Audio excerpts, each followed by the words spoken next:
Hello friends, welcome to commerce dictionary. कैसे हैं आप सब? Hope you all are doing great. मैं हूं ईशा और हम पढ़ रहे हैं अभी चैप्टर 1 बिजनेस स्टडीज का। तो अब ये टॉपिक है ऑब्जेक्टिव्स ऑफ बिजनेस, जिसके अंदर हम कवर करने वाले हैं why profit is an essential objective of business, why profit should not be the only objective of business and multiple objectives of business। so ये ट्यूटोरियल होने वाला है objectives of business पर कि business के क्या क्या objectives होते हैं।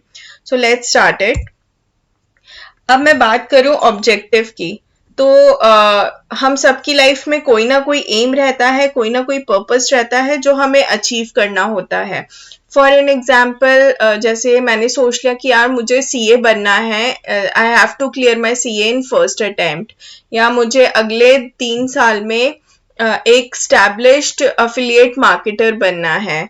तो हमारा कोई ना कोई, हम सब अपनी लाइफ में एक एम रखते हैं, एक पर्पस रखते हैं, एक ऑब्जेक्टिव रखते हैं विच इज क्लियर, जो एकदम क्लियर होता है, स्पेसिफिक होता है और अचीवेबल होता है, राइट। सिमिलरली बिजनेस स्टार्ट करने का भी कोई ना कोई पर्पस होता है। हम एक बिजनेस स्टार्ट क्यों करते हैं? अब मान लीजिए मैंने एक बिजनेस स्टार्ट किया, तो उसके पीछे क्या पर्पस होगा? मुझे वो काम करना बहुत अच्छा लगता है, और क्योंकि मेरे पास एक ऐसा प्रोडक्ट है जिससे मेरे टारगेट कस्टमर्स की प्रॉब्लम के सोल्यूशन निकलेगा, है ना। तो एक बिजनेस स्टार्ट करने का कोई ना कोई पर्पस रहता है, कोई ना कोई एम रहता है।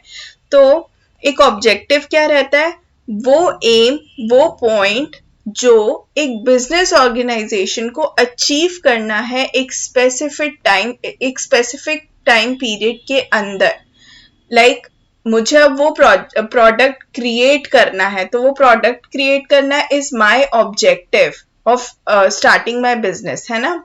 वो प्रोडक्ट क्रिएट करने के लिए मैं अपने सारे एक्शंस, सारे डायरेक्शंस उसी ऑब्जेक्टिव को अचीव करने में लगाऊंगी, है ना। अब एक बिजनेस का क्या क्या ऑब्जेक्टिव हो सकता है कि शायद मैंने वो काम प्रॉफिट अर्न करने के लिए स्टार्ट किया हो, मुझे उस बिजनेस की प्रोडक्टिविटी बढ़ानी है, मुझे क्वालिटी गुड्स प्रोवाइड करने हैं कंज्यूमर्स को, मेरे को स्पेसिफिक इंडस्ट्री में अपनी एक पोजीशन बनानी है। तो इट मे बी एनीथिंग, है ना। तो जो भी मेरी स्ट्रैटेजीज होंगी, प्लान ऑफ एक्शन होगा, वो क्या होगा? उस ऑब्जेक्टिव को अचीव करने के लिए होगा। अब हर बिजनेस को ऑब्जेक्टिव सेट करना बहुत जरूरी होता है, क्योंकि जब तक हम एक ऑब्जेक्टिव सेट बोलते हैं ना, कि अगर हमारी लाइफ का हम पर्पस क्लियर नहीं करेंगे, एक गोल नहीं बनाएंगे, एक एम नहीं बनाएंगे, तब तक हमारी लाइफ सही डायरेक्शन में नहीं जाएगी। सिमिलरली एक बिजनेस को सही डायरेक्शन में मूव करने के लिए setting an objective is very necessary, कि हमने वो बिजनेस स्टार्ट क्यों किया है ना। तो setting objective spring prosperity to a business, क्योंकि हम जब तक हमारे अंदर क्लैरिटी नहीं होगी हमने वो बिजनेस स्टार्ट क्यों किया है, हम आगे और क्या करें, क्या स्टेप्स लें टू इम्प्रूव दैट बिजनेस, हमारा बिजनेस सरवाइव नहीं कर पाएगा, ठीक है। अब ऑब्जेक्टिव क्या होने चाहिए? ऑब्जेक्टिव टाइम ओरिएंटेड होने चाहिए, कि यार मुझे इतने टाइम पीरियड में ये अचीव करना है ना। मेरा ये सेल्स टारगेट है, मुझे ये इतने टाइम पीरियड में अचीव करना है। स्पेसिफिक होने चाहिए, एक स्पेसिफिक नंबर होना चाहिए कि यार मेरे को 1 लाख सेल्स तो करनी ही करनी है, तो it should be specific, achievable होना चाहिए। ऐसा नहीं कि आप बोलते हैं ना हवा महल बनाना, तो हवा महल यहाँ पे नहीं बनता है। इट शुड बी अचीवेबल, कुछ रियलिस्टिक होना चाहिए, है ना, कि आप सही में वो अचीव कर पाओ।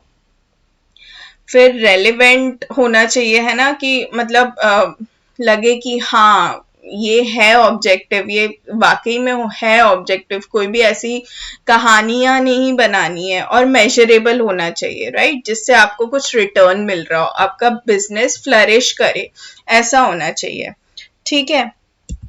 हम पढ़ते हैं कि why profit is an essential objective. Profit essential objective क्यों है? अब भैया आपने बिजनेस स्टार्ट किया, मान लीजिए मैंने बिजनेस स्टार्ट किया और मैंने बिजनेस में इन्वेस्ट किए हैं 10 लाख रुपए, ठीक है। 10 लाख रुपए से मैंने ये बिजनेस स्टार्ट कर लिया। फिर मैं क्या सोचूंगी कि यार मैंने 10 लाख रुपए लगाए हैं तो my revenue should be at least 15 lakhs, ताकि मैं एक decent amount of profit earn कर सकूं। मैं इतना तो कमाऊं कि मैं मेरी वो कॉस्ट निकल आए और मैं एक प्रॉफिट अर्न कर सकूं, ठीक है। और हर कोई चाहता है कि यार मैंने एक बिजनेस शुरू किया है तो मैं प्रॉफिट अर्न करूं, उससे रेवेन्यू कमाऊं, तभी तो वो बिजनेस चलेगा ना, नहीं तो बिजनेस नहीं चलेगा, है ना। तो जैसे कि मेरी रेवेन्यू हुआ 15 लाख रुपीस, मैंने उसमें से अपने 10 लाख रुपए की कॉस्ट माइनस कर दी, तो मुझे अच्छा खासा 5 लाख रुपए का प्रॉफिट हो गया, है ना। तो अब हर बिजनेस को स्टार्ट करने के लिए आप इन्वेस्टमेंट्स करते हो, क्या सोच के कि मैं इतना पैसा अपने बिजनेस में लगा रहा हूं तो मुझे इन रिटर्न उससे बढ़कर पैसा मिले और मैं पूरी कॉस्ट निकाल कर एक अच्छा खासा प्रॉफिट अर्न करूं। अब एक अच्छा खासा प्रॉफिट मैं अर्न क्यों करूं? क्योंकि मुझे अपनी लाइवलीहुड अर्न करना है, मुझे अपनी इनकम जनरेट करनी है, ताकि मैं अपना स्टाइल ऑफ लिविंग, एक स्टैंडर्ड ऑफ लिविंग मेंटेन कर सकूं, अपनी बेसिक नेसेसिटीज को फुलफिल कर सकूं, है ना। फिर next, to expand my business, मैं अपने बिजनेस को एक्सपैंड कर सकूं। अब मेरा बिजनेस अच्छा चल रहा है, ठीक है, अच्छा चल रहा है मेरा बिजनेस, तो अब मैं सोच रही हूँ कि उसको और एक्सपैंड करूँ, तो उसके लिए मुझे पैसों की जरूरत होगी। और अगर मेरा हाई प्रॉफिट होगा तो मैं उसी को री इन्वेस्ट करके अपना बिजनेस और एक्सपैंड कर लूंगी। मुझे बाहर से लोन लेना नहीं पड़ेगा, मुझे बोरो नहीं करना पड़ेगा, मैं अपने ही प्रॉफिट को री इन्वेस्ट कर लूंगी अपने बिजनेस में और उसको डाइवर्सिफाई कर दूंगी, एक्सपैंड कर दूंगी जैसे भी चाहूँ, ठीक है। फिर क्या होता है, इंडिकेशन ऑफ एफिशिएंसी। फिर एक इंडिकेशन होता है कि अगर हमारी कंपनी हाई प्रॉफिट्स दे रही है, हमारा बिजनेस हाई प्रॉफिट्स दे रहा है, तो everything is working fine and efficiently, सब कुछ अच्छा चल रहा है, सब कुछ एफिशिएंटली चल रहा है, तभी हमारा बिजनेस हाई प्रॉफिट दे रहा है, नहीं तो वो लॉस में जाता। इसलिए it is an indication of efficiency. फिर नेक्स्ट है societies approval of the utility of business. इसका मतलब ये है कि मैं जिस भी तरह का बिजनेस कर रही हूँ और मेरा प्रॉफिट हाई है, तो सोसाइटी मेरे बिजनेस को अप्रूव कर रही है ना, सोसाइटी मेरे बिजनेस को एक्सेप्ट कर रही है, मैं सोसाइटी में कुछ वैल्यू ऐड कर रही हूँ, मैं कुछ ऐसा प्रोडक्ट क्रिएट कर रही हूँ जिससे लोगों को फायदा हो रहा हो, जिससे एम्प्लॉयमेंट जनरेट हो रही हो, है ना, बहुत सी चीजें। तो हायर प्रॉफिट मतलब कि सोसाइटी ने मेरे बिजनेस को अप्रूव कर लिया है। Next is it builds the reputation of business. अब ऑब्वियसली मेरा प्रॉफिट हाई है तो मैं प्रॉस्पेरिटी होगी मेरे बिजनेस में, मेरा बिजनेस ग्रो करेगा, मेरे बिजनेस की एक पोजीशन होगी मार्केट में, ठीक है। Higher the profit, higher will be the reputation of my business, obviously. So profit is an essential objective of business. बिना प्रॉफिट के, बिना पैसों के बिजनेस कांट रन। तो आपको एक प्रॉफिट, अगर हायर प्रॉफिट होता है तो आप अपने बिजनेस को किसी भी डायरेक्शन में, जिस डायरेक्शन में आप चाहें वहां ले जा सकते हैं। So it is an essential objective of business to achieve. पर देखिए, भूल गई मैं, higher profit is equal to more prosperity. Profit high होगा तो प्रॉस्पेरिटी भी ज्यादा होगी। अब अब मैं ये बात करूंगी कि भाई profit should not be the only objective. Profit क्यों सिर्फ और सिर्फ ऑब्जेक्टिव नहीं होना चाहिए एक बिजनेस का। अब आप बोलोगे अरे प्रॉफिट तो जरूरी है ना। हाँ जरूरी है, बट सिर्फ प्रॉफिट अर्न करने के पीछे बाकी चीजें निग्लेक्ट करना इज नॉट राइट, है ना। क्योंकि टाइम चेंज हो रहा है, टाइम चेंज हो रहा है तो बिजनेस करने के तरीके भी चेंज हो रहे हैं। हमेशा से ये माना जाता है कि यार बिजनेस करने का सिर्फ एक ही मोटिव है, पैसा कमाना, प्रॉफिट अर्न करना, जितना मैंने इन्वेस्ट किया बस मैं उससे ज्यादा कमा लूं, उससे ज्यादा प्रॉफिट कमा लूं, यही एक मेंटालिटी रहती थी। बट अब टाइम बहुत चेंज हो गया है, बहुत कंपटीशन है और बिजनेस करने के तरीके भी चेंज हो रहे हैं, है ना। प्रॉफिट अर्न करना बिजनेसमैन का पर्सनल ऑब्जेक्टिव हो सकता है। अब मैंने एक बिजनेस खोला है तो मेरा वो पर्सनल ऑब्जेक्टिव हो सकता है कि यार मैं बहुत पैसे कमाऊं, बहुत प्रॉफिट कमाऊं, मेरी एक एडिशनल इनकम तो बहुत अच्छी खासी जनरेट हो जाए, बहुत बड़ा घर खरीदूं, बड़ी गाड़ी खरीदूं, पर मेरे बिजनेस को उससे कोई लेना देना नहीं है लिटरली। बिकॉज हमेशा से ये ध्यान में रखना कि जो एक बिजनेसमैन है और बिजनेस है वो दोनों सेपरेट एंटिटीज हैं। अकाउंट्स में आपने पढ़ा होगा सेपरेट एंटिटी कॉन्सेप्ट, तो ये हमेशा ध्यान में रखना, एक बिजनेसमैन और एक business, they both are separate entities. तो वो बिजनेसमैन का पर्सनल मोटिव हो सकता है पर एक बिजनेस का नहीं हो सकता है, क्योंकि एक बिजनेस बहुत सारी ऐसी चीजें जुड़ी होती हैं जिन्हें इग्नोर नहीं किया जा सकता। जैसे कि बहुत सारे फैक्टर्स होते हैं जो उसकी ग्रोथ और प्रॉस्पेरिटी में कंट्रीब्यूट करते हैं, जैसे कि उसके एम्प्लॉयज हो गए, which are the backbone of any business, जो आपके बिजनेस को कहाँ से कहाँ तक पहुंचाते हैं। उनके बिना आपका बिजनेस नहीं चल सकता, उनके बिना जो काम होते हैं वो नहीं चल सकते। सो एम्प्लॉयज भी होते हैं, देन कस्टमर्स आपने प्रोडक्ट तो बना लिया लेकिन उसको खरीदने वाला अगर कोई नहीं होगा तो आपके बिजनेस का कोई मतलब नहीं है। तो कस्टमर्स को आप इग्नोर नहीं कर सकते हैं। आपके जो शेयर होल्डर्स रहते हैं, स्टेक होल्डर्स रहते हैं, जो आपके बिजनेस जो आपको हेल्प कर रहे हैं टू एक्सपैंड योर बिजनेस, तो उनको आप इग्नोर नहीं कर सकते। मतलब एंटायर सोसाइटी, एंटायर कम्युनिटी जहां आपका बिजनेस ऑपरेट कर रहा है, you have to consider them while running a business. ठीक है, तो आपको बहुत से ऐसे ऑब्जेक्टिव सेट करने होते हैं, बहुत से एरियाज ध्यान में रखने होते हैं जो जिससे कि आपका बिजनेस लॉन्ग रन में सरवाइव कर सके। ठीक है, अब कुछ एंटरप्राइजेस ऐसे होते हैं, कुछ बिजनेस ऐसे होते हैं जो अलग अलग सेक्शंस ऑफ सोसाइटी को एक्सप्लॉइट करते हैं टू अर्न मोर मनी। भैया ज्यादा पैसा कमाना है तो अनफेयर ट्रेड प्रैक्टिसेस कर लो, ज्यादा प्राइस बढ़ा के मार्केट में बेच दो। ठीक है, अरे पोल्यूशन होता है तो होने दो, हमें मतलब नहीं है, हमें तो बस प्रॉफिट अर्न करना है। अगर पेड़ कटते हैं तो कटने दो। सो बहुत ज्यादा एक्सप्लॉइटेशन करता है ज्यादा प्रॉफिट कमाने के लिए। बट जो ऐसे बिजनेस एंटिटीज होते हैं ना, वो शॉर्ट टर्म में तो ज्यादा पैसे कमा लेंगे बट ज्यादा दिन तक टिक नहीं पाते हैं। ठीक है, तो प्रॉफिट इसेंशियल ऑब्जेक्टिव होना चाहिए एक बिजनेस का, but it should not be the only objective. I hope ये आपको क्लियर है, बिकॉज ये ऐसा इनडायरेक्ट क्वेश्चन आ सकता है कि why profit should not be the only motive of a business और only objective of a business.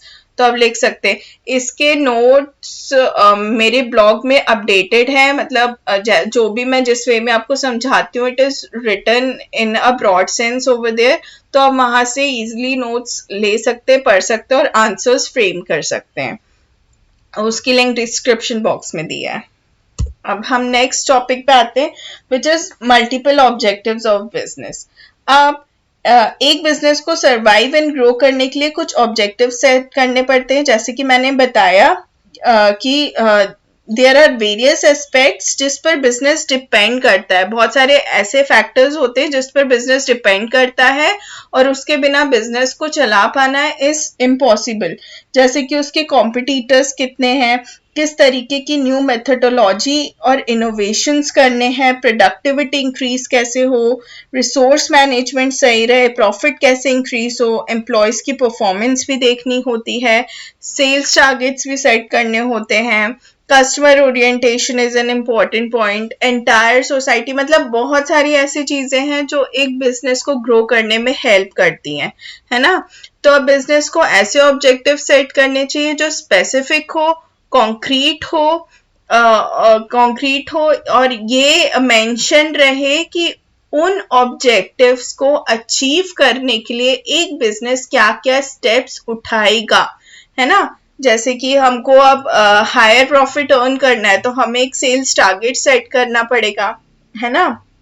हमें प्रोडक्टिविटी बढ़ानी है, ऑप्टिमम यूटिलाइजेशन ऑफ रिसोर्सेज करना है, तो हमें ये डिसाइड करना पड़ेगा कि यार कितने रिसोर्सेज हम खरीदे, प्रोक्योर करें, ऑब्टेन करें, कितने हम फंड्स रेज करें, है ना, कितने यूनिट्स प्रोड्यूस करें, किस तरीके से एम्प्लॉयज की परफॉर्मेंस बढ़ाई जाए। तो इस एक तरीके का पूरा चार्ट शीट होनी चाहिए, एक तरीके का कॉन्क्रीट प्लान होना चाहिए कि किस तरीके से वो ऑब्जेक्टिव्स भी अचीव होंगे। और जब हम अभी ऑब्जेक्टिव्स पढ़ने वाले हैं उसमें मैं आपको ये भी बताऊंगी कि उन ऑब्जेक्टिव्स को अचीव कैसे किया जा सकता है, जिससे आपको और क्लैरिटी आ जाए टॉपिक में, है ना। अब जो ये सारे जो ऑब्जेक्टिव्स हैं वो एक बिजनेस को अपनी परफॉर्मेंस को मेजर करने में भी हेल्प करते हैं, और ये भी बताते हैं कि यार हमें और क्या अच्छा करना चाहिए ताकि हम इन ऑब्जेक्टिव्स को और एफिशिएंटली अचीव कर पाए। अब पहला ऑब्जेक्टिव है मार्केट स्टैंडिंग। मार्केट स्टैंडिंग का मतलब होता है कि आपका बिजनेस मार्केट में किस पोजीशन पर है अमंग योर कॉम्पिटिटर्स। अब एक बिजनेस के बहुत सारे कॉम्पिटिटर्स होते, पर अगर आप सेम प्रोडक्ट दे रहे हो तो ये एम रखो कि कस्टमर की नीड्स को कैसे बेहतर तरीके से सेटिस्फाई कर सकते हो। ठीक है, जैसे कि सेम क्वालिटी प्रोडक्ट को एक सूटेबल प्राइस पर सेल करो, है ना। उसके बाद आफ्टर सेल सर्विसेज, तो ऐसी मार्केटिंग स्ट्रैटेजीज यूज करो जिससे कस्टमर आपके प्रोडक्ट से जुड़ जाए। लाइक ऐसे एडवर्टीजमेंट करो जिससे हाँ कस्टमर रिलेट कर पाए, हाँ यार मेरे साथ भी ऐसा होता है, मैं भी ये प्रोडक्ट लाता हूँ तो मेरी प्रॉब्लम भी सॉल्व हो जाएगी। फॉर एन एग्जाम्पल मैं अगर एरियल की बात करूँ तो एरियल ने एक एड निकाला, शेयर दी लोड। वाइफ घर भी देख रही है एंड जॉब भी संभाल रही है, she gets really very tired, तो हस्बैंड ये नोटिस करता है और वो फिर नेक्स्ट डे से वॉशिंग मशीन में कपड़े लोड कर देता है। तो आप आज के डेट में we can relate to this, तो हम जुड़ जाते हैं और हमारे माइंड में वो ब्रांड इस्टेब्लिश हो जाता है। ठीक है, फिर आप अलग अलग तरीके की सेल्स प्रमोशन एक्टिविटीज कर सकते हो, लाइक ऑफर्स दे सकते हो, डिस्काउंट्स, लकी ड्रॉज निकाल सकते हो, फिर उनसे फीडबैक लेना is also important. Product reviews and suggestions बहुत इंपॉर्टेंट पार्ट होता है। जैसे कि आजकल आप लोग देखते हो व्हाट्सएप पे आजकल बहुत बिजनेसेस ऑपरेट कर रहे हैं, तो they also post the feedback and reviews of their customers कि उनके प्रोडक्ट के बारे में उनके क्या रिव्यूज हैं, आप ये सब फेसबुक वगैरह पे देखते हो।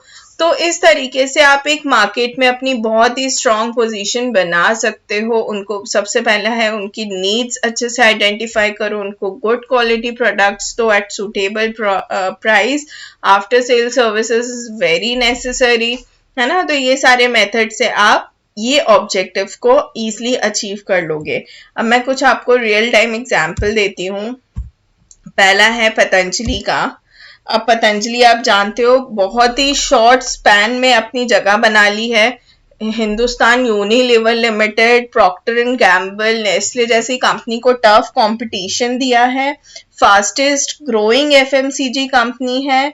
प्राइसिंग जो इन्होंने प्रोडक्ट की रखी है दैट इज 20 to 30% लेस कुछ प्रोडक्ट्स की। और एंडोर्समेंट्स और एडवर्टीजमेंट्स की बात करूं तो आप देखते हो वो कभी भी किसी मॉडल को नहीं एंडोर्स करने देते हैं अपना प्रोडक्ट। उनकी खुद की एक ब्रांड वैल्यू है, वो अपना प्रोडक्ट खुद ही एडवर्टाइज करते हैं, जिससे उनकी एडवर्टाइजिंग कॉस्ट काफी रिड्यूस हो जाती है ना। और मतलब नेचुरल हर्बल प्रोडक्ट्स जो आजकल की नीड है इंडियन सोसाइटी की, आजकल लोग दोबारा से अपने ट्रेडिशंस की तरफ जा रहे हैं। दे वांट ऑर्गेनिक प्रोडक्ट्स और नेचुरल टॉक्सिन फ्री प्रोडक्ट्स, तो इन्होंने उस चीज को समझा और वैसे प्रोडक्ट्स लाए भी हैं। People are really liking it. कुछ लोग होते हैं मतलब दे अपोज इट, बट उनकी सेल्स बढ़ रही है ना। उनका एक मार्केट में पोजीशन है, तभी उनके इतने सारे mega store, super stores open हो रहे हैं। वो फ्री कंसल्टेशन सर्विस देते, फ्री हेल्थ चेकअप्स देते हैं अपने मेकर स्टोर्स में. तो people are really liking their product और their way of delivering the needs to the customers. तभी वो इतने सक्सेसफुल और फास्टेस्ट ग्रोइंग एफएमसीजी कंपनीज में आए हैं. So this is the first example, and another example मैं आपको दूं तो Jio, which is the digital revolution. Reliance का जियो, इसने बहुत ही टफ कंपटीशन दिया. अचानक से ही आ गया एयरटेल, वोडाफोन, आइडिया, इन सबको बहुत ही टफ कंपटीशन दिया. Within the first month of launch उनके 16 मिलियन सब्सक्राइबर्स थे. Like 16 lakh million subscriber I guess. मतलब उन्होंने हर सर्विस फ्री दी उनके सारे यूजर्स को. 4G LTE टेक्नोलॉजी लेकर आए. फिर उन्होंने फ्री चार्ज, मोबीविक और पेटीएम जैसे ब्रांड से टाई अप किया, है ना. कि जो भी कस्टमर जियो का रिचार्ज यहाँ से करेगा उनको कैशबैक मिलेगा, है ना. फिर फ्री इंटरनेट वाईफाई सर्विस दी. कहाँ पर दी? 6 क्रिकेट स्टेडियम्स में उन्होंने दी ड्यूरिंग T20 वर्ल्ड कप. सो ऐसी मतलब उन्होंने स्ट्रैटेजीज ली अपनी पोजीशन को स्टैब्लिश करने के लिए in a very short span. So you must aim at standing on stronger footing in terms of offering competitive products. Okay, अगर आपके प्रोडक्ट का बहुत ही ज्यादा कंपटीशन है तो आपको अपनी क्वालिटी भी उतनी इंप्रूव करनी पड़ेगी, अपनी स्ट्रैटेजीज भी उतनी स्ट्रांगली फ्रेम करनी पड़ेगी जिससे कि आप मार्केट में अपनी जगह बना पाओ अपने कंपिटिटर्स के बीच में. और the most important thing is कि आप अपनी कस्टमर्स की नीड को हमेशा सेटिस्फाई करो. ठीक है. फिर नेक्स्ट आता है इनोवेशन ऑब्जेक्टिव. अब इनोवेशन किस तरीके से ऑब्जेक्टिव होना चाहिए? इनोवेशन का मतलब होता है कि नए आइडियाज लाना, नए मेथड्स लाना. ठीक है. अब एक बिजनेस में दो तरीके से इनोवेशन कर सकते हो. पहला कि आप अपने प्रोडक्ट और सर्विसेज में इनोवेशन लेकर आओ, नई नई चीजें लेकर आओ. ठीक है. और दूसरा वो कि जो स्किल्स और एक्टिविटीज उन प्रोडक्ट्स को और सर्विसेज को बनाने में और सप्लाई करने में लग रही है उनमें इनोवेशन लेकर आओ. यानी कि अपने प्रोडक्ट्स और सर्विसेज में तो लाओ ही लाओ, साथ ही साथ अपने जो आपकी वर्कफोर्स है उनकी स्किल्स को भी डेवलप करने के लिए इनोवेशन लाना है जरूरी. और मार्केट में बिना इनोवेशन लाए it is impossible to stand. Okay. अब क्योंकि कंपटीशन इतना है तो विदाउट इनोवेशन मार्केट में स्टैंड करना इम्पॉसिबल है. हमें रेगुलर इनोवेशन करते रहना चाहिए और it must be an important objective of any business organisation. अब मैं आपको एक एग्जांपल दूं तो ममा अर्थ आपने सुना होगा कि बेबी केयर ब्रांड है और पेरेंट्स के लिए भी ये प्रोडक्ट लेकर आए हैं, मदर्स के लिए. इन्होंने नेचुरल प्लांट बेस्ड प्रोडक्ट्स बनाए हैं और ये एशिया का फर्स्ट ब्रांड बना है to get Medisafe certification for toxin free products. इनको ये पहला ब्रांड है एशिया का. ठीक है. तो ये लोग कुछ ऐसे नया प्रोडक्ट लाइन नए तरीके से उन्होंने इनोवेट किया उस प्रोडक्ट को जिससे कि 4 साल में इन्होंने 100 करोड़ का टर्नओवर मार्क किया सिर्फ 4 साल में. और जॉनसन्स एंड जॉनसन्स और हिमालय जैसे बड़े बेबी केयर ब्रांड को इन्होंने टफ कंपटीशन दिया है and their product is really very good. तो न्यू टेक्नोलॉजीज इंट्रोड्यूस करो जिससे कि कॉस्ट ऑफ प्रोडक्शन लो हो और इस तरीके से इनोवेट करो कि आपका प्रोडक्ट मार्केट में बस छा जाए, है ना. So it should be a aim. Next is productivity. अब एक बिजनेस को रन करने के लिए वी नीड कि हमारे पास जितने भी अवेलेबल रिसोर्सेज हैं उनका बेस्ट यूज करें और प्रोडक्टिविटी इंक्रीज हो, राइट. और अब देखो इतनी टेक्नोलॉजी एडवांस हो रही है, कस्टमर्स के एक्सपेक्टेशंस हाई है, तो बिजनेस के कंटिन्यूअस सर्वाइवल और प्रोग्रेस के लिए प्रोडक्टिविटी इंक्रीज करना शुड बी एन ऑब्जेक्टिव। ठीक है, हमें अपनी बिजनेस की प्रोडक्टिविटी इंक्रीज करनी अगर हमारा प्रोडक्ट अच्छा है, डिमांड हाई होगी। डिमांड हाई होने का मतलब है अगर हमारी प्रोडक्टिविटी लो हो गई, हम नए तरीके से लोगों के सामने अपना प्रोडक्ट नहीं रख पा रहे हैं, और जब उनको ज़रूरत है तब उनको नहीं मिल रहा है, हमारा जो रिसोर्सेज हैं वो बहुत ज़्यादा वेस्ट हो रहे हैं, that means your business is not running efficiently. तो प्रोडक्टिविटी इंक्रीज करना should also be an objective. अब प्रोडक्टिविटी का मतलब क्या होता है कि कितने एफिशिएंटली एक बिजनेस अपने इनपुट को आउटपुट में कन्वर्ट कर रहा है। इनपुट मतलब जो उसका लेबर लग रही है, मशीन्स लग रही है, मटेरियल, कैपिटल, मनी, ये सब लग रहा है, वो कितनी एफिशिएंटली आउटपुट में कन्वर्ट हो रहा है, कितने अच्छे से गुड्स एंड सर्विसेज में कन्वर्ट हो रहा है। आउटपुट का मतलब है गुड्स एंड सर्विसेज, ठीक है ना। तो अब हम ये कैसे कर सकते हैं, हमें एडवांस टेक्नोलॉजी यूज करनी चाहिए जिससे हमारा प्रोडक्शन हाई हो, कॉस्ट लो हो। ठीक है, फिर इनोवेशन पे हमेशा फोकस करना चाहिए, रिलेंटलेसली रिसर्च करनी चाहिए। जो हमारे रिसोर्सेज हैं, जितने भी अवेलेबल रिसोर्सेज हैं, उनका ऑप्टिमम यूटिलाइजेशन होना चाहिए, फुली यूटिलाइज होना चाहिए, there should be less wastage.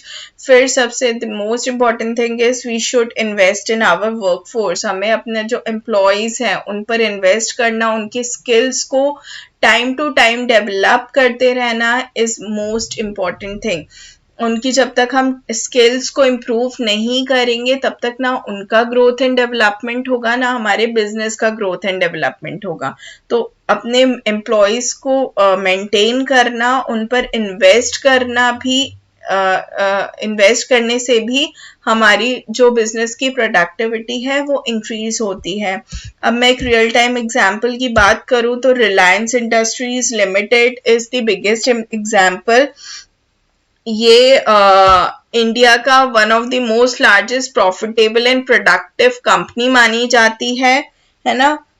इनका मतलब फास्टेस्ट ग्रोइंग रिटेल नेटवर्क है, मे बी ग्रोसरीज, क्लोथिंग ले लो, इलेक्ट्रॉनिक्स ले लो। साथ ही में उन्होंने अपने world's biggest 4G VoLTE network Jio launch किया है। फिर ये क्या करते हैं, जैसे मैंने आपको बताया वर्कफोर्स पे इन्वेस्ट करना, तो ये क्या करते हैं, ये हजारों local sales and service team को एम्पावर करते हैं, उनको न्यू स्किल सिखाते हैं ताकि वो इंडियन मार्केट्स में पहुंच के अपने प्रोडक्ट को सेल करें। फिर इसके बाद मैं इनकी पेट्रोलियम रिफाइनरी की बात करूं तो इनकी world's largest and most multi functional refinery है। इन्होंने इंडिया में सबसे पहले डीप वाटर ऑयल वेल निकाला था।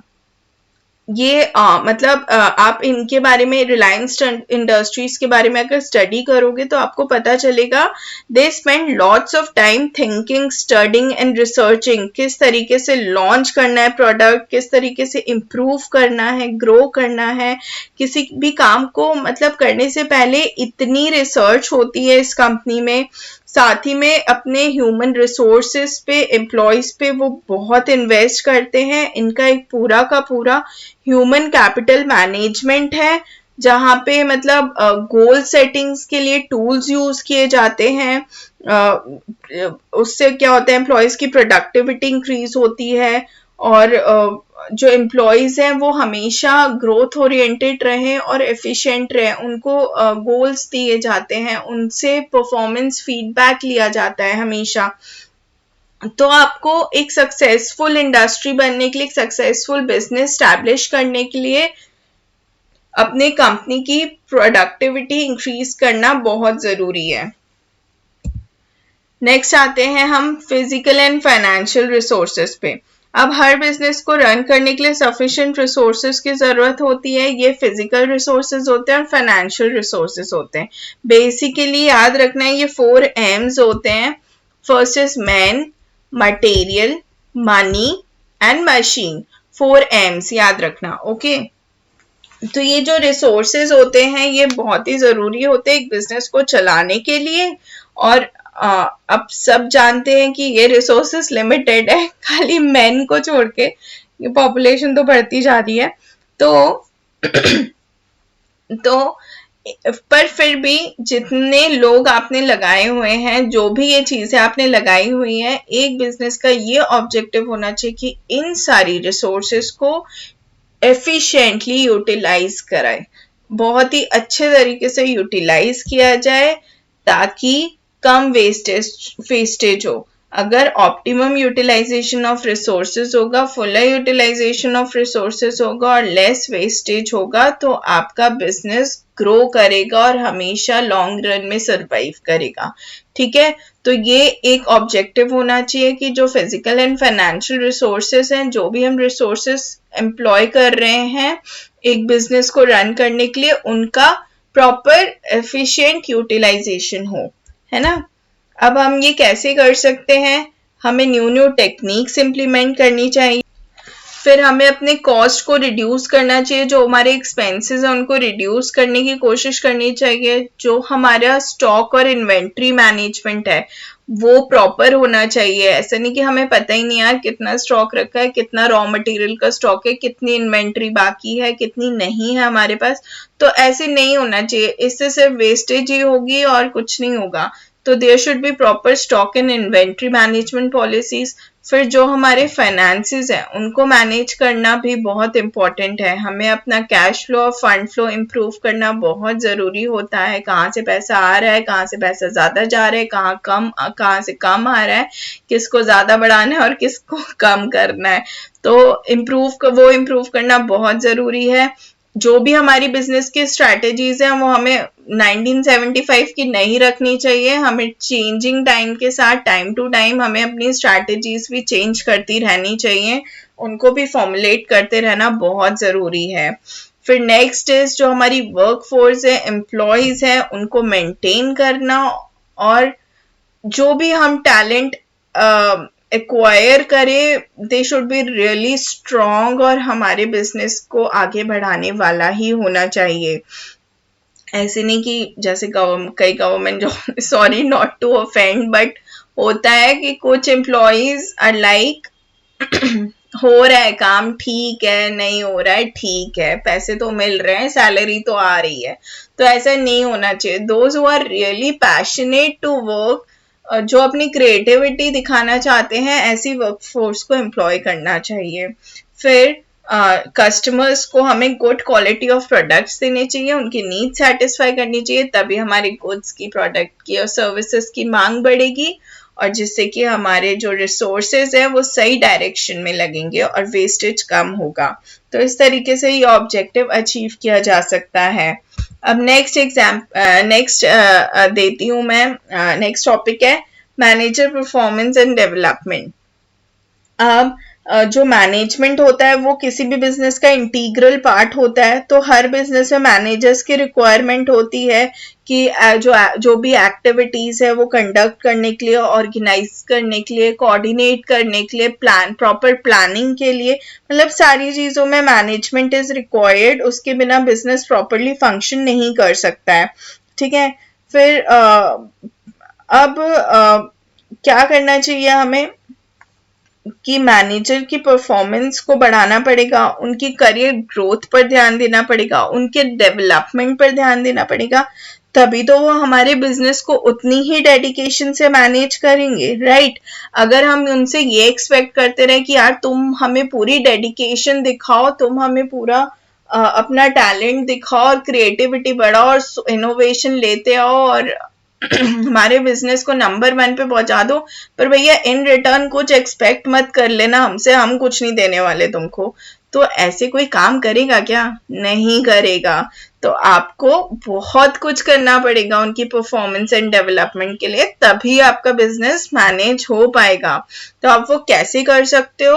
वेरियस प्रोग्राम्स के थ्रू उनको मोटिवेट कर सकते हो, उनके लिए मोटिवेशनल सेशंस ऑर्गेनाइज कर सकते हो, फिर उनकी जो स्किल्स हैं, कॉम्पिटेंस है, एक्सपर्टीज है, टाइम टू टाइम उनको भी डेवलप कर सकते हो।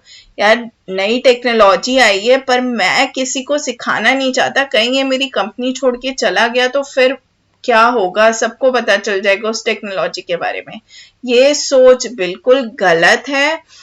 अगर वो एम्प्लॉय आपकी कंपनी में काम कर रहा है, फुल डेडिकेशन से कर रहा है, तो आपको अगर अपनी कंपनी को चेंजिंग टाइम के साथ नई ऊंचाइयों पर पहुंचाना है तो आपको उनको वो स्किल्स सिखानी पड़ेंगी टाइम टू टाइम, ठीक है। फिर अब उनकी प्रमोशन और एडवांसमेंट के लिए नई अपॉर्चुनिटीज क्रिएट करना भी बहुत जरूरी है कि भैया लारे लगाते रहो, इस साल तो तेरा प्रमोशन पक्का है, इस साल, अगले साल अरे नहीं इस साल नहीं हो पाया, चल अगले साल, चल अगले साल। तो ऐसा नहीं होता है। You have to create opportunities for their promotion and advancement. उनको नए नए प्रोजेक्ट्स दो ताकि उनकी क्रिएटिविटी यूटिलाइज हो सके, वो मोटिवेट हो सके, है ना। फिर फेयर अमाउंट ऑफ पे स्केल देना इज ऑल्सो जरूरी। उनको जब तक आप अच्छी सैलरी नहीं दोगे उनके टैलेंट के अकॉर्डिंगली, तो वो आपकी कंपनी में काम नहीं करेंगे। फिर अगर उनको कोई मुश्किल है, ग्रीवेंसेस हैं, उनको एड्रेस करना भी जरूरी है। वो क्या प्रॉब्लम फेस कर रहे हैं आपके ऑर्गेनाइजेशन में, है ना। फिर साथ ही साथ वो एक मैनेजर है, मैनेजमेंट की पोजीशन पे है वो, तो उनको इतनी लिबर्टी दो कि वो कुछ डिसीजंस ले सके। भले ही आपसे पूछ के लें, बट उनको होना चाहिए, उनके डिसीजंस को अप्रूव करना इज योर ड्यूटी। अगर वो सही है तो आपको वो आपके बिजनेस के लिए वो डिसीजन सही है, आपके बिजनेस को ग्रो करेंगे, तो you must accept that decision. फिर उनको गोल सेटिंग में हेल्प करो ताकि वो अपनी टीम को भी डायरेक्ट कर पाए टू अचीव दैट गोल। फिर उनके अंदर लीडरशिप स्किल्स इम्पार्ट करना भी बहुत जरूरी है। अब वो जो मैनेजर होता है, लीडर, वो एक टीम को लीड करता है, तो उनके अंदर एक लीडरशिप स्किल भी होनी चाहिए कि यार आपको एज अ बॉस नहीं, एज अ लीडर एक्ट करना है और ये गोल अचीव करना है। तो वो लीडरशिप स्किल्स भी इम्पार्ट करने उनके अंदर बहुत जरूरी है। अब मैं नेक्स्ट ऑब्जेक्टिव ले रही हूँ। इसके बाद मैं एक बहुत अच्छी कंपनी के वर्क कल्चर का एग्जाम्पल देने वाली हूँ, पर उससे पहले हम वर्कर परफॉर्मेंस एंड एटीट्यूड पढ़ ले। अब देखो कि क्या होता है। सिर्फ मैनेजरियल वर्कफोर्स को मोटिवेट करना ऑब्जेक्टिव नहीं होना चाहिए। जो लोअर लेवल या मिडिल लेवल एम्प्लॉयज है, वर्कर्स है, हमारी जैसे बहुत बड़ा ऑर्गेनाइजेशन है तो लेबर्स हैं, उनकी परफॉर्मेंस, ग्रोथ, डेवलपमेंट भी एक हमारा ऑब्जेक्टिव होना चाहिए। जो उनका काम करने का नजरिया है, एटीट्यूड है ऑर्गेनाइजेशन को लेके, वो इम्प्रूव करना बहुत ज्यादा जरूरी होता है।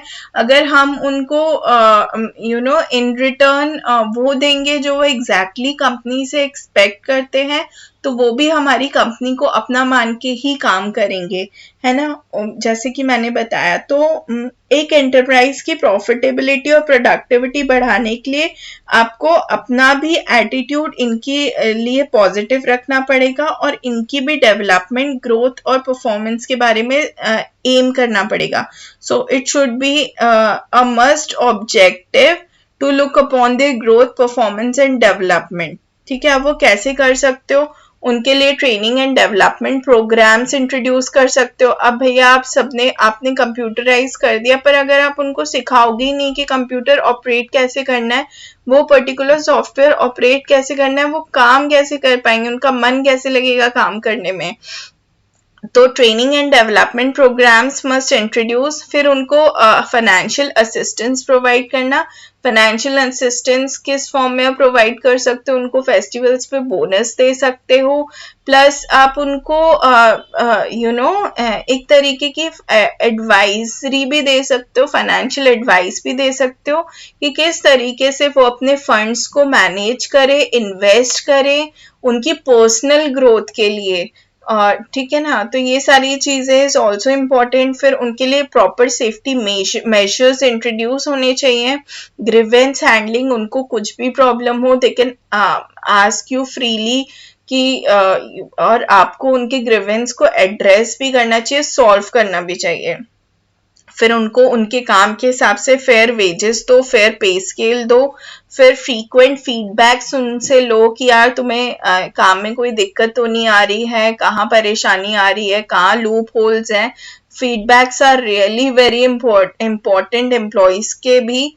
फिर एक बेटर कम्युनिकेशन स्टैब्लिश करना बहुत जरूरी है। ये नहीं कि एम्प्लॉय डर रहा है अपने बॉस से कि यार मुझे ये प्रॉब्लम है या मेरा ये मैंने कुछ सोचा है, मेरे पास ये आइडिया है, पर मैं अगर अपने बॉस को बताऊंगा तो it will be of no use. वो तो खड़ूस टाइप का है, कहाँ सुनेगा, दिन भर तो मुंह सड़ा के घूमता रहता है। This is what most of the people say about their bosses. तो ऐसा नहीं होना चाहिए। There should be better communication. यार चल चाय पीते हैं, चल तू भी अपना हाल सुना, मैं भी सुनाता हूँ, इस टाइप का रिलेशनशिप होना चाहिए एम्प्लॉय के साथ। बट एक टारगेट हमेशा एक गोल सेट करके रखना चाहिए उनके लिए। पर अगर आप अच्छे रहोगे तो वो भी अच्छे रहेंगे। अब मैं इसका एक बहुत ही बढ़िया एग्जाम्पल देती हूँ गूगल के वर्क कल्चर का। अब गूगल मतलब इसका इतना फ्लेक्सिबल वर्क कल्चर है ना, इसके बारे में पढ़ोगे तो मजा आ जाएगा। और मतलब यही एम करने लगे, काश मैं गूगल में जॉब मेरी लग जाए। मतलब इतना फ्लेक्सिबल वर्क कल्चर है, बट उसके बावजूद इतनी ज्यादा टैलेंट है, क्रिएटिविटी है और प्रोडक्टिविटी है इस कंपनी में। क्योंकि इट ऑलवेज मेक श्योर कि उनके मैनेजर्स जो हैं वो वेल ट्रेन्ड रहे। इन्होंने एक प्रोजेक्ट लॉन्च किया which is dedicate to assess their managers performance. अपने मैनेजर्स की परफॉर्मेंस को असेस करने के लिए उनसे टाइम टू टाइम पूछना क्या प्रॉब्लम फेस कर रहे हैं, किस टाइप की ट्रेनिंग उन्हें चाहिए अपनी स्किल्स डेवलप करने के लिए। यहाँ का work culture is like fun work environment है, क्यूबिकल्स या ऐसे बोरिंग एम्बियंस नहीं है। इसमें आप देख सकते हो इस पिक्चर में कैसे लोग काम कर रहे हैं। मतलब जहाँ आपकी क्रिएटिविटी फूट फूट के निकले, जहाँ वर्क पे फोकस कर पाओ, किसी भी कोने में, उस कोने में भैया बैठ के काम करो, पर अच्छा काम करो, ये है। फिर आपको मैं बात करूँ तो यहाँ पर फ्री ब्रेकफास्ट, लंच, डिनर और स्नैक्स मिलते हैं। इनका in house medical and dental checkup होता है, वो भी फ्री रहता है। जिम एक्सेस कर सकते हो, स्विमिंग पूल्स हैं, स्पोर्ट्स हैं, वीडियो गेम स्टेशंस हैं। फिर मतलब एम्प्लॉयज की जो क्रिएटिविटी है उसको एनकरेज करता है। पर वो ऐसे ही एम्प्लॉयज हायर करता है जो हमेशा कुछ नया सीखने को पैशनेट हो, क्रिएटिव हो, फन हो, हम्बल हो, इनोवेटिव हो, टीम ओरिएंटेड हो। ऐसे ही लोगों को हायर करता है। It is a very tough process and it is very tough to work in Google. ये सब बहुत अच्छा लगता है, बट आपको उतने ही बेहतरीन, जितना बेहतरीन एनवायरनमेंट मिल रहा है उतने ही बेहतरीन रिजल्ट्स भी देने होते हैं, है ना। जैसे कि मैं एग्जाम्पल की बात करूँ इसी में कि इन्होंने ये नोटिस किया कि जो इनका हाई टर्न ओवर रेट है, employee high turnover rate मतलब एम्प्लॉयज छोड़ के जा रहे हैं, that is known as employee high turnover rate. तो जो इनका हाई टर्न ओवर रेट है वो विमेन एम्प्लॉयज का है, जिसमें से आधे से ज्यादा जो विमेन थी वो न्यू मदर्स थी। फिर उन्होंने देखा यार ये सॉल्व करना पड़ेगा, तो इन्होंने जो न्यू मदर्स थी उनको 18 वीक्स की मैटरनिटी लीव देनी स्टार्ट करी, जिससे कि इनका वो जो फीमेल एम्प्लॉय टर्नओवर था वो रिड्यूस हो गया। फिर उसके बाद इन्होंने एक अपनी ओपन कम्युनिकेशन पॉलिसी रखी है। मतलब जो लोअर लेवल का एम्प्लॉय है वो सीधा सीईओ को अपने ओपिनियंस, आइडियाज या प्रॉब्लम्स बता सकता है। कुछ भी ऐसा सीईओ है कंपनी का, या मेरे को पहले अपने टीम लीडर से बात करनी चाहिए या मैनेजर से बात करनी चाहिए, ऐसा नहीं है। They have open communication policy. साथ ही में एम्प्लॉयज को फाइनेंशियल एडवाइजरी भी दी जाती है, प्लानर्स प्रोवाइड किए जाते हैं, ताकि अपने जो एम्प्लॉयज के जो पर्सनल फाइनेंसेस हैं, टैक्सेस हैं, इन्वेस्टमेंट्स है, वो मैनेज कर सके। तो इतनी इससे भी कई ज्यादा फैसिलिटीज और कई ज्यादा चीजें मैं बताने बैठूंगी तो it will entirely take an hour. तो आप रिसर्च गूगल के बारे में सर्च कीजिए और आपको उसके वर्क कल्चर के बारे में पढ़ने में बहुत मजा आएगा। तो एग्जाम्स के बाद करना, आपकी नॉलेज भी बढ़ेगी। ठीक है, तो ये एक एग्जाम्पल हो गया कि ये गूगल का ऑब्जेक्टिव रहता है कि अपने भैया वर्क फोर्स को ऐसा उनकी ग्रोथ और डेवलपमेंट पे ध्यान दिया जाए। अब नेक्स्ट है सोशल रिस्पॉन्सिबिलिटी। अब हर बिजनेस का एक सोशल ऑब्जेक्टिव भी होना चाहिए। भैया क्यों होना चाहिए? अब क्योंकि कोई भी बिजनेस कहाँ चलता है? एक सोसाइटी में चलता है। हम अपने बिजनेस को कहाँ ऑपरेट कर रहे हैं? एक सोसाइटी में ऑपरेट कर रहे हैं, सोसाइटी के रिसोर्सेज यूज कर रहे हैं, है ना। जैसे लोगों को प्रोडक्ट सेल कर रहे हैं तो वहां से पैसे आ रहे हैं हमें, है ना। बाकी रिसोर्सेज है, हम लोगों को एम्प्लॉयमेंट दे रहे हैं, लोगों को एम्प्लॉय कर रहे हैं, जगह यूज कर रहे हैं, एक प्लेस यूज कर रहे हैं सोसाइटी में। तो एक बिजनेस ये एक्सपेक्ट करता है कि सोसाइटी उसे अपना पूरा सपोर्ट दे, एक मतलब प्रॉपर एनवायरनमेंट सोसाइटी से उसे मिले टू फ्लरिश। तो सिमिलरली बिजनेस का भी एक रिस्पॉन्सिबिलिटी होती है कि इन रिटर्न सोसाइटी को कुछ दे जिससे सोसाइटी का भला हो, है ना। उसका वेलफेयर भी करे। It should give society something in return as a social obligation. अब वो कैसे करा जा सकता है? पहले तो गुड क्वालिटी ऑफ प्रोडक्ट्स आप प्रोड्यूस करो और सेल करो, है ना। फिर जो प्रोडक्ट की प्राइस है वो बिल्कुल फेयर रखो, अपने टारगेट कस्टमर्स के अकॉर्डिंगली रखो। ये नहीं कि आपका प्रोडक्ट कुछ भी नहीं है और आपने दाम रखा है भैया 100 गुना, तो ऐसा नहीं चलता।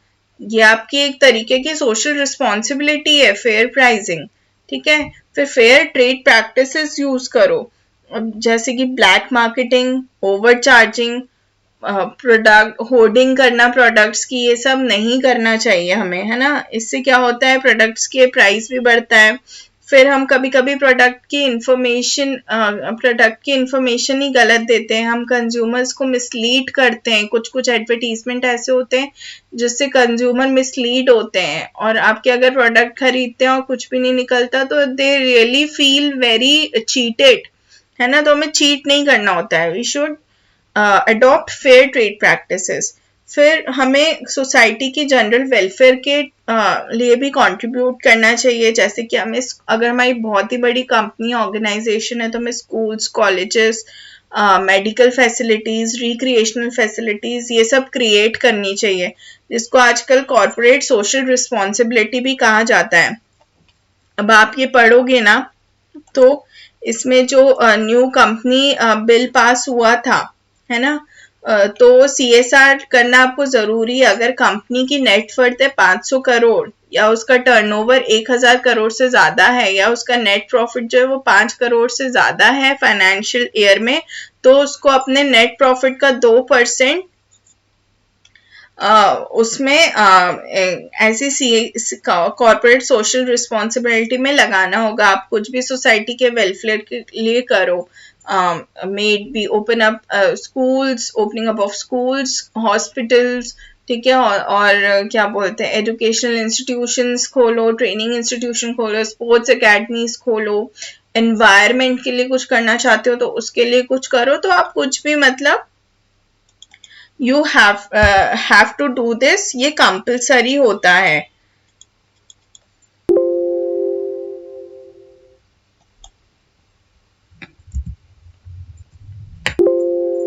फिर जो आपको you have to pay your taxes and dues, जो भी हैं आपके, वो ऑनेस्टली पे करना चाहिए, पोल्यूशन लेस करना चाहिए, ठीक है। फिर आपको, अगर आप बहुत ही बड़ी ऑर्गेनाइजेशन, न्यू यूनिट्स आपको इस्टेब्लिश करनी चाहिए, एम्प्लॉयमेंट क्रिएट करना चाहिए लोकल जगह पे जहाँ पर आप अपनी इंडस्ट्री या फैक्ट्री सेटअप कर रहे हो, वहाँ के लोकल लोगों को एम्प्लॉयमेंट दो। तो this should be your aim, है ना। अब मैं इसका एक बहुत बड़ा एग्जाम्पल दूं तो टाटा बहुत ही ज्यादा इन्वॉल्व रहते हैं इन सीएसआर।